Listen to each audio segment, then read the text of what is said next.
It is Jerry in Wisconsin. For those of you that have been following this a little bit, 2005 x495, I got my blower attached. I did do a couple seasons ago the spout control upgrade with the Frigeli electric piston and chains, weights, the usual. And then, as if you've been following, I put this cab on. It's a John Deere Curtis cab. Got it used. I added work lights. You can see the lights up there on top. My strobe is on up there. The top, I was going to have powder coated. I didn't have enough time this year or funds, so I just sanded it a little bit, primed what I needed to prime, and then I painted it with John Deere yellow enamel with a foam roller. And you can't tell the difference anyway. It's got a wiper. You can see the wiper right there. Hard cab, hard doors. I know this is a little dark, but I'm kind of working in the garage here. Got the weights and everything hooked up in the back. I'm going to get in and start it up for you. Try to do this all as quick as I can.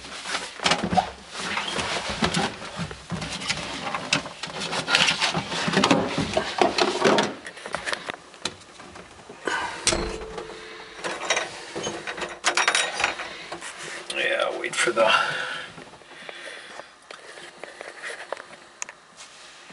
light to go off. I'll just pull it out in the garage a little farther. So, get a little idea of what's going on here.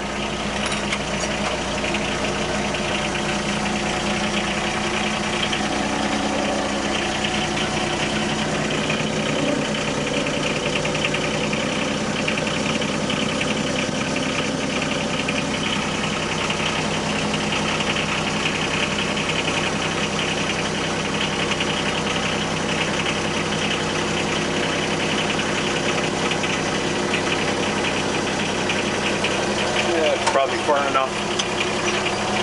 I did put in a fuse box.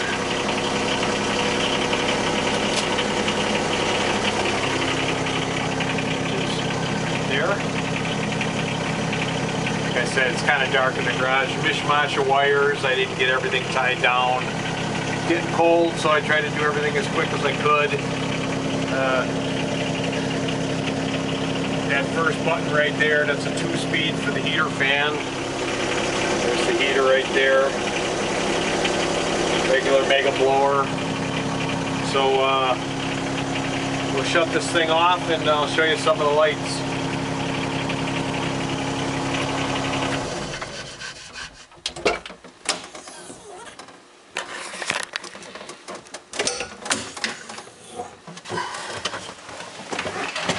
I know this is going to be kind of shaky and I'm going to be flying around. Try to do this quick so I don't have to take up too much time trying to download this thing. And like I said, hard doors. My work lights up there, these things are super bright. They're 27 watts each. You know, they give you a nice bright pattern. As you can see, I mean, that really lights up everything. And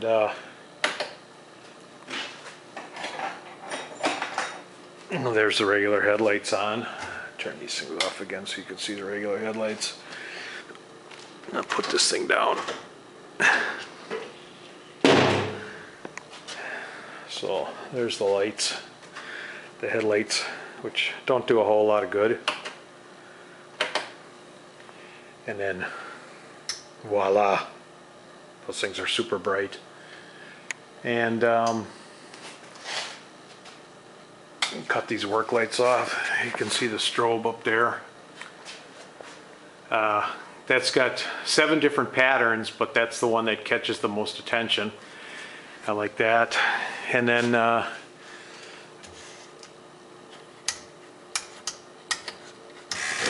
wiper.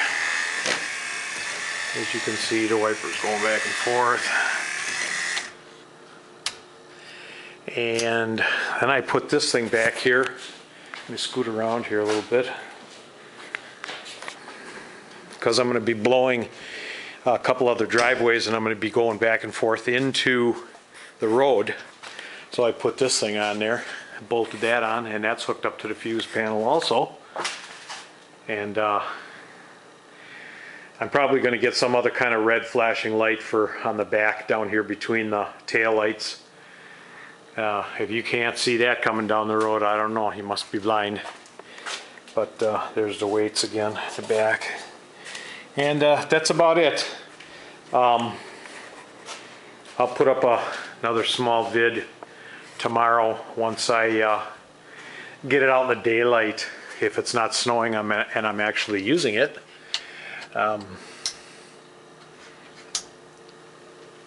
So you get a pretty good idea of what the deal is here. I'm just gonna turn off the garage lights here. So sorry about all the shaking and everything. So there she is, pretty much.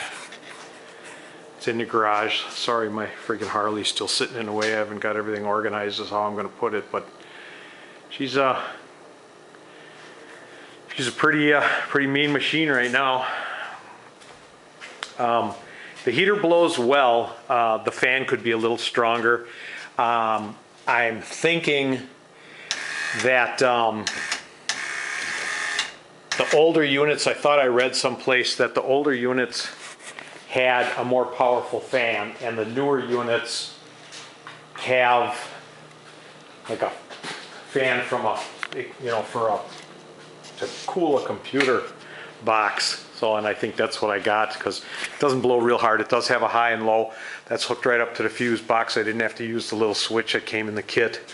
But the plumbing and everything worked out good. I mean, I checked with a couple of John Deere mechanics, and you know, they said, you know, make sure this, that, and the next thing. And I'm getting, I'm probably getting, oh, I don't know, between 155 and 160. I just used a meat thermometer. I didn't have a heat sensing gun. So I let it run, I let it idle for about 20 minutes. And then I gave it full throttle for about 10 minutes. With the radiator cap off, and I put a meat thermometer in there, and I got between 155 and 160 tops for heat. I know that the thermostat is opening up and closing because the water level will come up and then it'll go back down again, and it'll come up and kind of like it's supposed to. And then I put the meat thermometer in where the air was coming out, and I got about between 120 and 140 degrees of air, of hot air coming out of the actual heater. So I called John Deere mechanic, and they said that's right in the ballpark. That's about what it should be. I don't know if you know, 10 degrees, 5 degrees above zero or below zero, that's going to be enough to snow blow on a freaking t-shirt or anything like that, but it's sure going to be a lot warmer. I got everything really sealed up well with all the plastic parts, and I added some foam here and there, and I'll try to throw up a video tomorrow in the daytime so you can see that better. But everything so far is working out pretty well. So thank you for watching, and have a safe winter, and keep coming back, and I'll keep throwing up vids as I do things, and take care. Bye.